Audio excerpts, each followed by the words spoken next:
దేవునికి మహిమ కలుగునుగాక. ప్రియ దేవుని బిడ్డలారా, పరిశుద్ధ గ్రంథము నుండి కీర్తనల గ్రంథము 37వ కీర్తన 39, 40 వచనాలు చదువుకుందాం.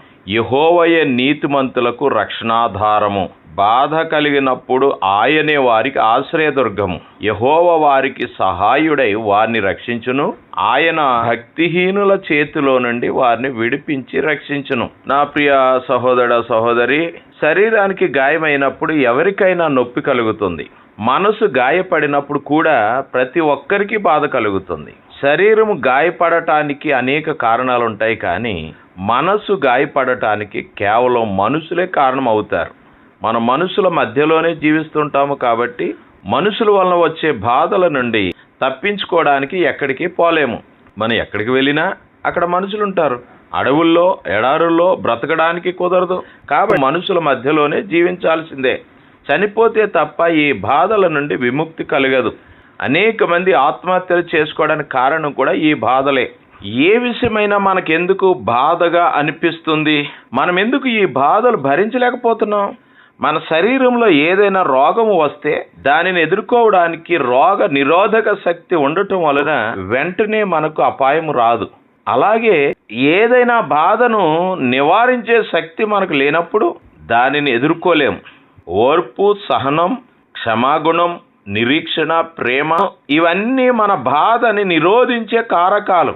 మంచి ఆహారం తీసుకొని శరీరంలో ఉన్న నిరోధక శక్తిని ఎలాగైతే పెంచుకుంటామో అలాగే బాధ నిరోధక శక్తిని పెంచే ఆహారమైన దేవుని వాక్యం మనలో లేకపోతే బాధలను భరించే శక్తి మనకు ఉండదు.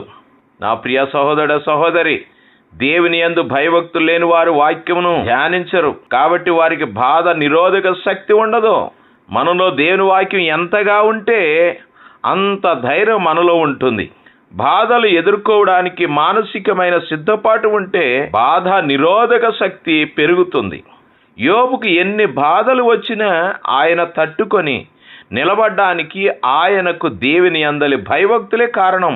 అంతేకాక ఆయన మానసికంగా సిద్ధపాటు కలిగి ఉన్నాడు. కాబట్టే యోబు గ్రంథం 1వ అధ్యాయము 21వ వచనం అంటున్నాడు, నేను నా తల్లి గర్భములో నుండి దిగంబరినే వచ్చి తిని దిగంబరిని అక్కడికి తిరిగి వెళ్ళేదను. యెహోవాయే ఇచ్చెను, యెహోవా తీసుకొని పోయెను అని చెప్పగలిగాడు. స్తోత్రం, హల్లెలూయా. నా ప్రియ సహోదర సహోదరి, యోబు వలి మాటను చెప్పగలవా? దేవుని గురించి నిత్యము ఆలోచించడం వల్లనే సమస్తమును కోల్పోయినప్పటికీ యోబు ఓర్పు, సహనం ఆయనను దేవునిలో నిలబెట్టగలిగాయి.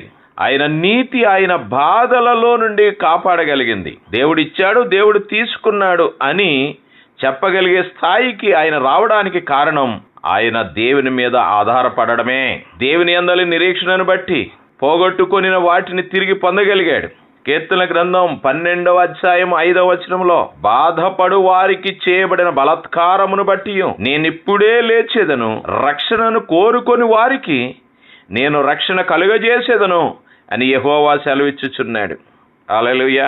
ఒకవేళ నీవు ఎవరి వలనైనా బాధ అనుభవిస్తుంటే దేవుని మీద ఆధారపడి ఆయనకు మొర్ర పెట్టినట్లయితే వారి నుండి దేవుడు నిన్ను రక్షించి నీకు సమాధానకరమైన జీవితం అనుగ్రహిస్తాడు. నీ బాధలలో యోబులా దేవుని మీద ఆధారపడడానికి నీవు సిద్ధంగా ఉండి, ప్రభువా, మేము ఈ లోకంలో జీవించినంత కాలం మా బాధలలో, కష్టాలలో వాటిని ఎదుర్కోవడానికి నీ మీద ఆధారపడినట్లు మాకు సహాయం దయచేయసేయా అని ఆయన నామములో ప్రార్థన చేసుకొనొచ్చు. వాక్యమును ధ్యానము చేస్తూ దేని మీద ఆధారపడగలిగితే దేవుడు నీకు తన యొక్క శక్తిని ఓర్చుకోగలని బలాన్ని అనుగ్రహించి అంత్య దినాల వరకు ప్రభు నిన్ను కాపాడి నడిపిస్తాడు. యోబు లాంటి సహనమును మనందరికీ అనుగ్రహించి ప్రతి బాధ నుండి విడుదల కలుగచేయునుగాక.